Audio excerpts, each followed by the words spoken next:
24-year-old male patient known to have diabetes mellitus for 6 years on oral hypoglycemic treatment. He is compliant to medication with that. He has hypertension for 6 years using amlodipine valsartan in complication compliant. So again I'll ask you, what's the diagnosis? Okay. Why am I putting you wrong-footed? Because ultimate conclusion of this whole story is that you have to give final comment about what's the problem. So that's why I आपको मैं इस उसमें डाल देता हूँ कि आप जल्दी से अभी इस पे छोड़ दें और मुझे ये बताएं कि इस पेशेंट का मसला क्या है, ताकि मुझे ये अंदाज़ा हो कि आप कंक्लूजन पे पहुँचे हैं या नहीं पहुँचे. Then retrospectively I will ask why. Then you have to give that pertinent information on the basis of which you are making this diagnosis.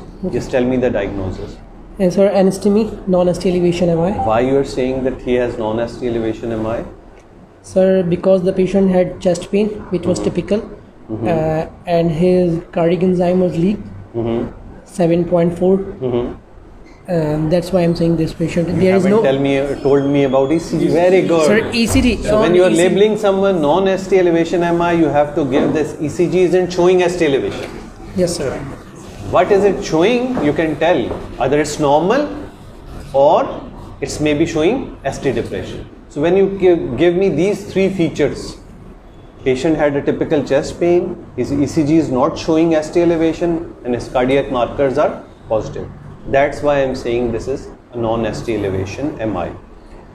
Now in this patient, if God forbid this patient had no chest pain, let's see that you have admitted a patient without chest pain, its troponin is positive and its ECG is not showing ST elevation.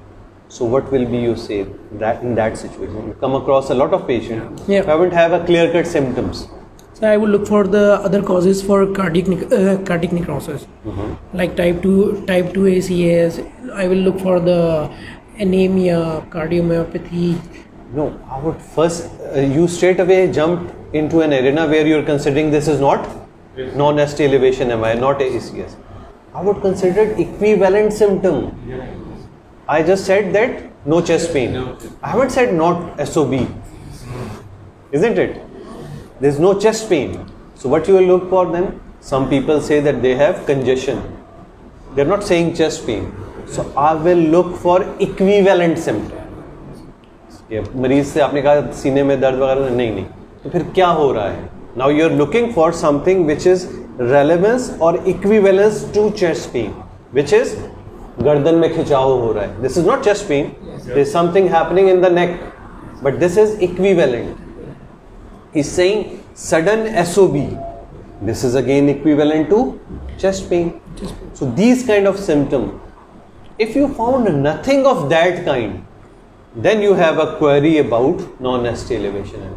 Because for non-ST elevation MI, it's not ECG and marker.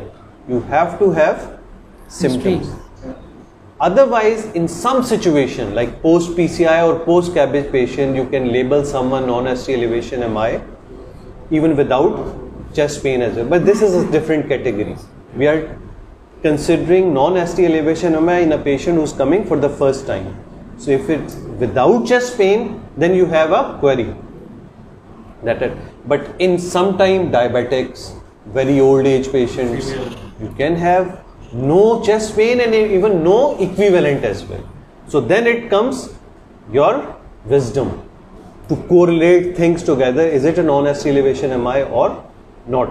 So making a diagnosis of non-ST elevation MI is not totally dependent on troponin. Every troponin raise is not. You have to correlate it with symptoms and ECG changes. Now ECG changes can be old. ST depressions can be old, fixed due to other reasons, LVH or other. So always consider clinical judgment and your troponin leaks, and then timing of troponins are also very important. Serial, especially if you have a borderline state, then always check for serial status to make a final diagnosis. Okay, I agree, this is a patient of non-ST elevation MI. What's the age of patient? Sir, my patient is 74 years old. Okay, what's your plan? Sir, my plan is to offer a patient. But in round we discussed that this patient is not Yes. opting for invasive strategy, isn't it? Yes. So now what's your plan? How will you manage him conservatively? Yes. Because this is a patient in whom you think that this patient has significant core, because 74 years male for the first time, non-ST elevation MI, meaning by at least 3 VT. You rarely found a single vessel disease in this patient. That he is lucky that he never had a rupture plaque. So he for the first time had a rupture plaque, so came to surface. Otherwise you don't expect a single vessel disease. So it's difficult to manage him conservatively. So how will you manage? So this patient will be managed on the ischemia guiding What strategy? management with dual antiplatelet For how long? sir for 1 month. 1 month? Sorry, 1 year. Sorry. 1 year is obligatory unless and until you have bleeding issue. So dual antiplatelet for 1 year. Yes. But in such patients, one thing always remember, because they are not going through stenting or cabbage or anything. Let's see this patient had a unstable angina 3 months after this event. Now your 1 year starts again. From that time. Let's see he had after 6 months another non-ST. So your 1 year starts Again. So this 1 year is from index event to stability of 1 year. So if he is repeatedly having unstable angina or non-ST or ACS, your dual antiplatelet continues till he may had a stable IHD for next year. So that's dual antiplatelet. What else? Sir, I will manage my patient with